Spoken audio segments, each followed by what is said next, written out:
وعن جابر رضي الله عنه قال قال رسول الله صلى الله عليه وسلم إن إبليس يضع عرشه على الماء ثم يبعث سراياه يفتنون الناس فأدناهم منه منزلة أعظمهم فتنة يجيء أحدهم فيقول فعلت كذا وكذا فيقول ما صنعت شيئا قال ثم يجيء أحدهم فيقول ما تركته حتى فرقت بينه وبين امرأته قال فيدنيه منه ويقول نعم أنت قال الأعمش أراه قال فيلتزمه حضرت جابر رضی اللہ تعالی عنہ روایت ہے کہ رسول اللہ صلی اللہ علیہ وسلم ارشاد فرمائے شیطان پلتا تا په سمندر باندې چنو دی بیا خپل لخکری اغلیگی چې خلقو کې فتنه پیدا کی خلق گناہونو طرف درو بلی پدی کې ټولنا هغه واپس ماښام کې بیا کارګزاري چې اوري چې تاسو چې څه کړي تاسو څه کړي هر یو چې وایي ما دا مخلوق په دې ګناه کې اخته کړی په دې ګناه کې اخته کړی دی ورته تایس نه دي کړی هر څومره لوی ګناه هغه خلکو باندې کړی تر دې چې یو شیطان راشي او هغه وایي چې ما ښځه خاوند په منځ کې جګړه پیدا کړه او د هغوی په منځ کې مې جدایي واچوله نو شیطان چې نو دغه کس خپل نږدې کېنوي او هغې ته شاباشي ورکړي او ځان ته چې نو ورته غاړه باسي او دوی تا ټول نه ښه کار کړی په دې حدیث مبارک کې یو خو دا ذکر شو چې شیطان خپل تخت په سمندر باندې ږدي یا خدا په مجاز باندې محمول دی چې سمندرونو کې وران او شاړو ځایونو کې د شیطان حکمرانی زیاته وي پیریان داسې ځایونو کې شیطانان زیات وي یا حقیقت باندې محمول دی ځکه چې حدیث مبارک الفاظ دي چې واقعي خپل تخت په سمندر باندې ږدي شیطان او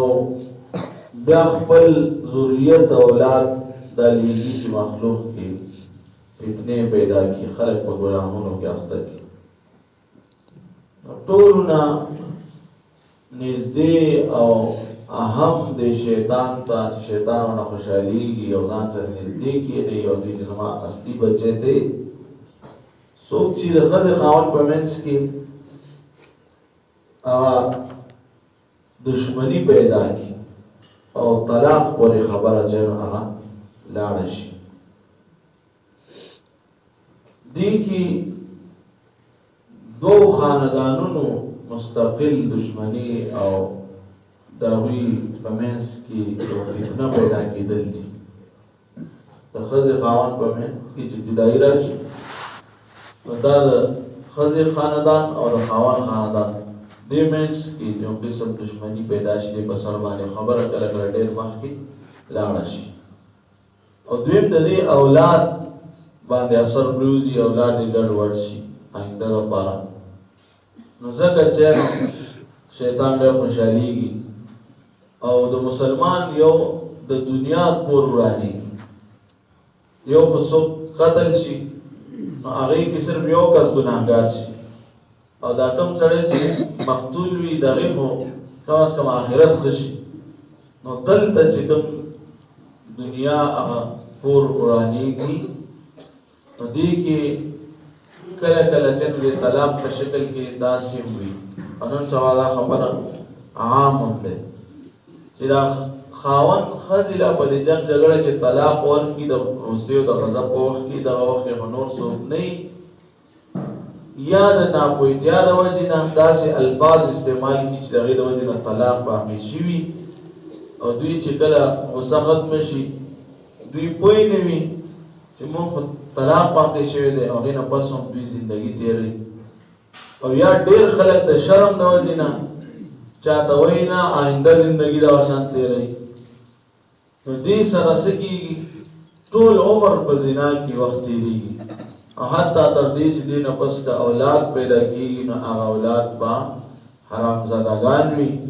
هغه به حرامیان وي نو دې اولاد نه بیا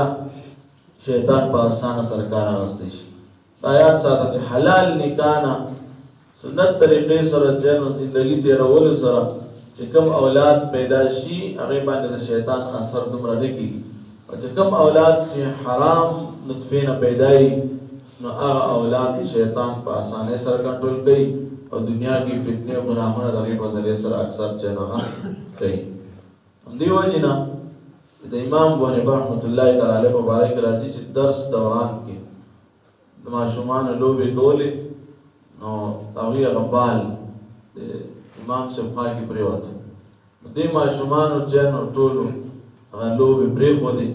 او ادب د وجې نه نږدې نه راتلل چې دا بال واخلي نو یو هلک پکې ووي مړه وي دا څه خبره ده دوی سبقونه او درسونه نه بندوي او موږ به لګیا یو چې نو دې ته انتظار کوو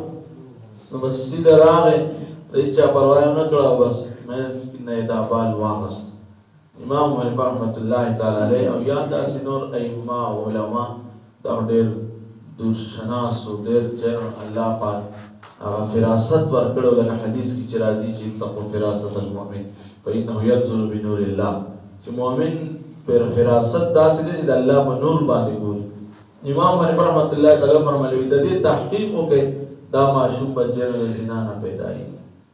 د دې پلار ته خبر ورسېده هغې چې کله تحقیق وکړو نو ښځې اقرار وکړو چې واقعي چې ما نه غلطي شوې اوس ډېر انسان حیرانه پاتې کېږي چې د دې دور کې ګورې خبره خطرناکه ده څومره چې بېادبي زیاتېږي څومره چې ګناهونه زیاتېږي فسق فجور نو دې کې ډېر اثر د دې خبرې هم شته او که دا نه وي نو کم از کم حرامي هغه چا ته ویل کېږي چې هغې مور پلار حرام رزق خوري